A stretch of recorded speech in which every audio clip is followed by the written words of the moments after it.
You Should See Me in a Crown by Leah Johnson. Ooh, look at me remembering the author's name. I'm a boss. I'm a boss.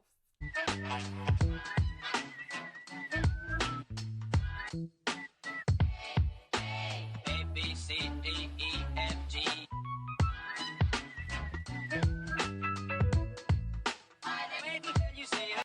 Hello and welcome back to my channel, All the Stories. Today I will be doing my June book haul. I ended up buying like a good amount of books in June, which isn't very different from any other month, to be honest. So let's just talk about the books. These books are not in any particular order, not in any I bought this first order. They're just random. So one of the books I bought last month was A Song Below Water by Bethany Morrow, and this is a new release about black sirens in Portland. I'm gonna say that again in case you didn't hear me the first time. This is a new release about black sirens in Portland. I don't have to give any explanation besides that for the reason I bought this book. I was sold. I don't even know the storyline. I just know it's about black sirens in Portland, and the cover is beautiful. So another book I bought, I ended up buying because I saw someone mention this on my Goodreads and I never heard about it before, so I clicked on it and it sounded pretty interesting to me, and that is A Conspiracy of Stars by Olivia Cole. And this book, the synopsis literally just sounds like the plotline of Avatar, like Avatar the Blue People, not Avatar the Last Airbender.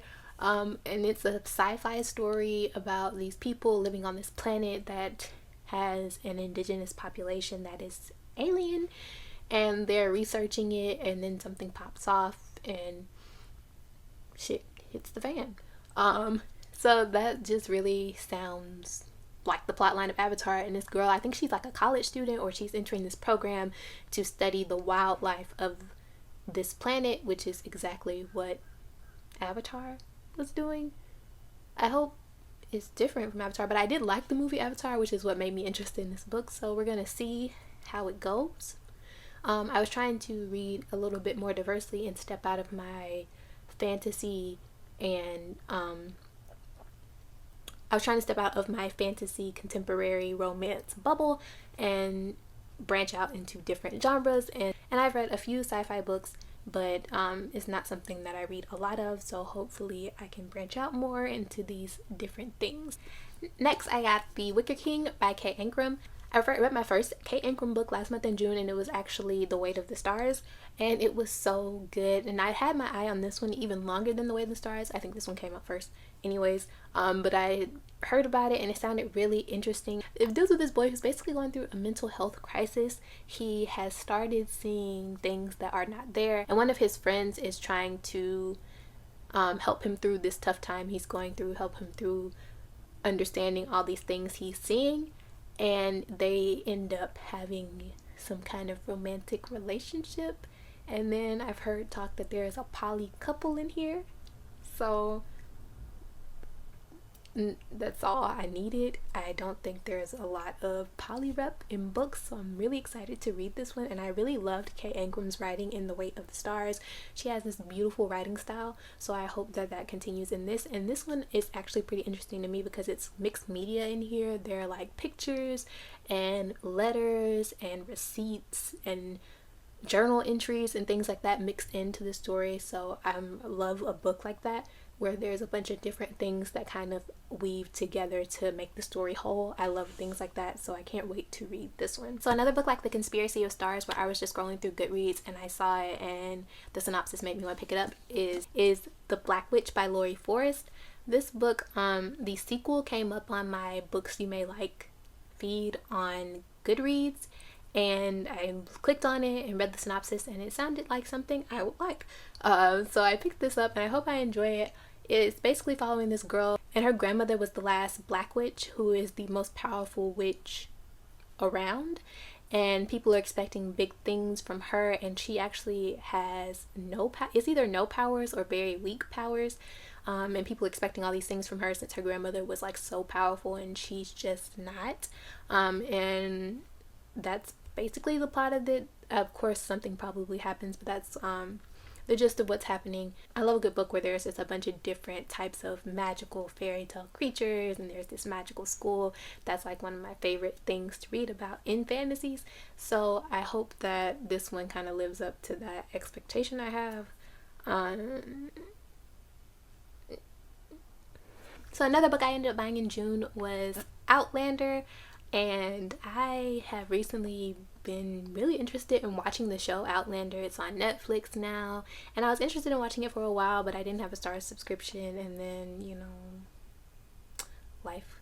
But I recently saw that it was on Netflix, and I love reading the book before I watch the adaptation, the TV show, the movie, whatever. I prefer to read the book first, and I've been really wanting to watch Outlander, and so I was like, okay, I'm gonna buy the books and read those. So here we are. I have Outlander, and I did not know this book was as old as it is. Like, I thought that this book was more recent than it was, and it's really not. But maybe that's just because the series came out, you know, recently, so I was thinking the book was like a newer thing, and it's really not. But Outlander is like a time travel romance story set in like old-timey Ireland, and who doesn't like a time travel romance? Another book that I'm really excited for is You Should See Me in a Crown by Leah Johnson. Ooh, look at me remembering the author's name. I'm a boss. Okay, You Should See Me in a Crown by Leah Johnson, and this is a YA contemporary story, and it is also queer. It is by a girl who has big aspirations of leaving her town and going to college, and when her financial aid or her scholarship falls through, she ends up entering the competition to become prom queen, because the winner of the person who becomes prom queen gets a scholarship. And along the way, she falls in love with one of the other girls who is competing to be prom queen. And it just sounds really good, and this cover is really cute. I love me a good cover. I feel like I'm saying the same things. I also bought A Song of Race and Ruins by Roxanne Brown, which is another book that was one of my most anticipated of 2020. And this follows a girl who is a princess of this nation, and her mother ends up dying, and she has the opportunity to perform this magical spell to revive her mother and bring her back from the dead. But to do it, she has to kill a king. And on the flip side, we also have this boy who has lost his sister, and the only way to get her back is to kill the queen. So during this competition that is being held at the palace to pick the next king, the boy enters in order to get closer to her so he can kill her, and she has the competition in order to find a man to marry, so he then will become king and she can kill him. And of course they fall in love, because doesn't that just sound like the perfect situation where you're gonna fall in love? So I'm really excited for this. I did start this last month. I only got about 50 pages in before life got in the way and I started other books. But I do plan on reading this and finishing this month, so look out for this in my July wrap up, because I feel like I'm gonna have a lot to say. So the next two books I bought, I'm going to talk about together because they're together, and that is the first and second book in the Morgan Crow series, and that is Nevermore, The Trials of Morgan Crow, and Wondersmith, The Calling of Morgan Crow. And I bought these two books. I actually went on Amazon with only the intention of buying the first book, because I had been eyeballing it for a while and heard all these good reviews about it. So I decided to buy it finally. And then while I was on there, of course, like in the recommended books, the second book popped up, and I saw that it was only $7 on Amazon. It was on sale. And this is like the hardback, and it was $7. So I was like, sold. So I bought the second book too.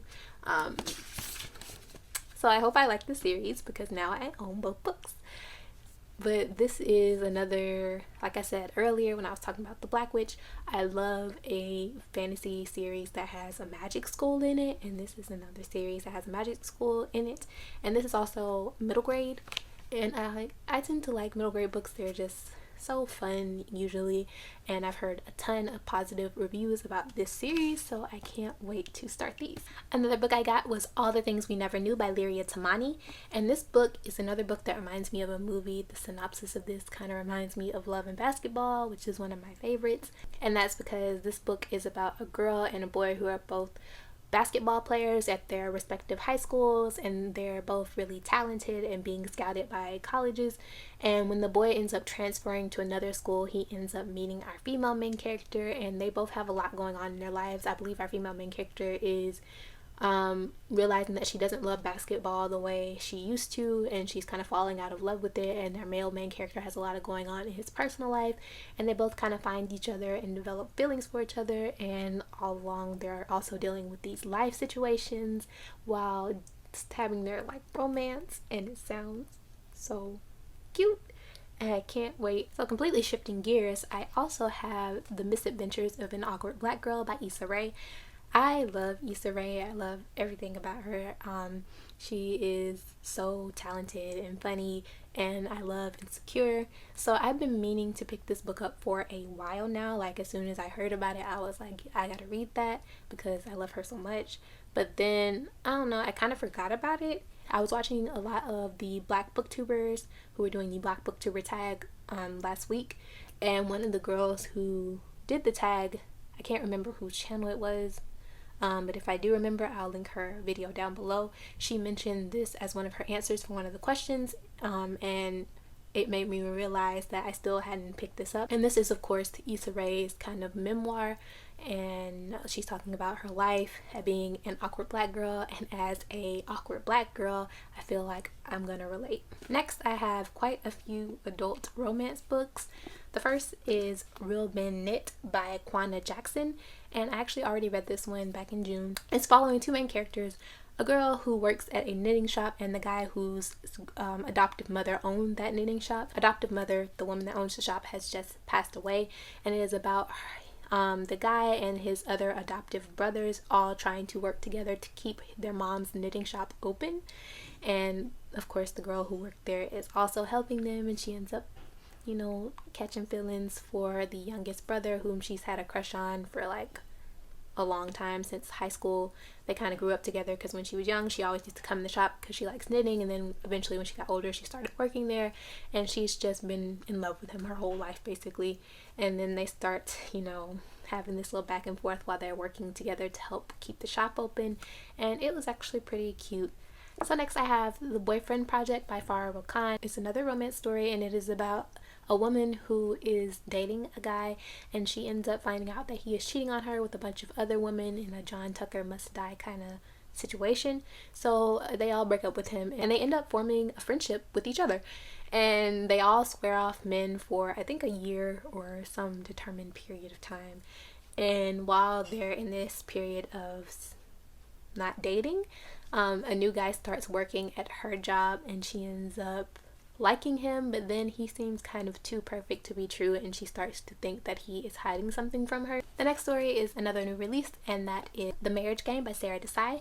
This is another rom-com type book, and I don't actually know a ton about this one. I believe it's about a girl who is down on her luck, and she ends up renting the office space, or her parents end up giving her the office space above their business to work out of, and they also end up renting it to another guy in the hopes, you know, kind of trying to set her up with him in the hopes that they'll have like a little budding romance. And it's a rom-com about these two sharing an office space, and I love me a good, you know, shared office space romance. I read The Hating Game this year for the first time, and I'm here for all the little shenanigans that I feel like are about to take place in this book. I also bought Beach Read by Emily Henry. This book follows two authors who write separate genres. I think the female author writes romance novels, and the male author writes like literary fiction, dark literary fiction books. And they're both in a writing slump, so while they're on this beach vacation trying to get out of their writing slump, they end up renting the condos next to each other, and they challenge each other to write in the other's writing style, hoping that will get them out of their slump, and they end up falling in love.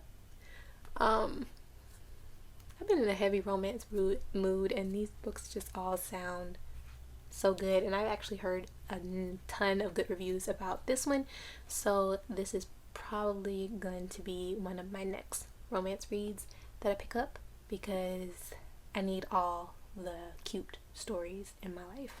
The next book is one that I've already read, and it is probably gonna be on my favorites list of the year, because it's so good. And that is Take a Hint, Danny Brown by Talia Hibbert. This book, I can't.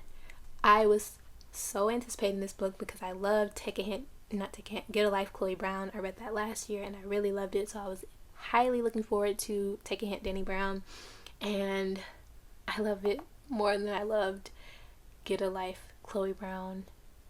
It's insane, like insane.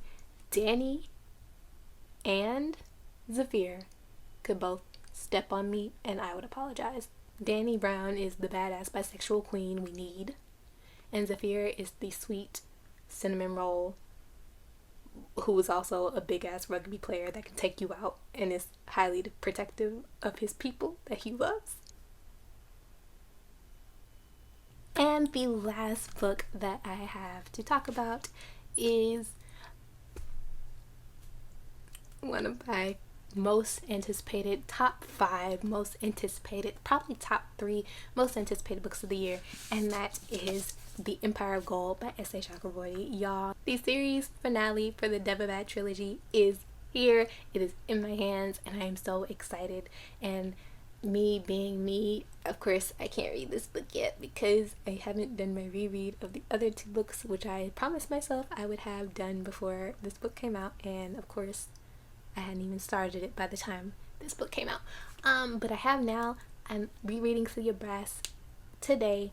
I'm currently in the middle of my reread of City of Brass and should be done by the end of the day. Then I'm going to move on to Kingdom of Copper so we can get to this bad boy right here because it's calling my name and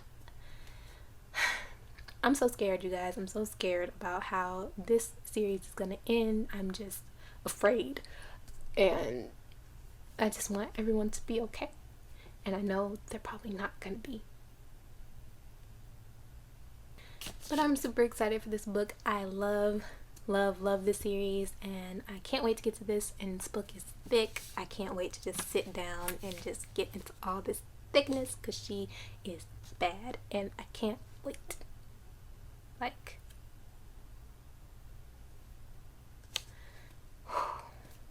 soon you will be getting a review for this. Okay, so that is all the books that I bought last month. Thank you so much for watching this book haul. I can't wait to read all these books and talk about them and love them. But thank you so much for watching and I will see you in my next video. Bye!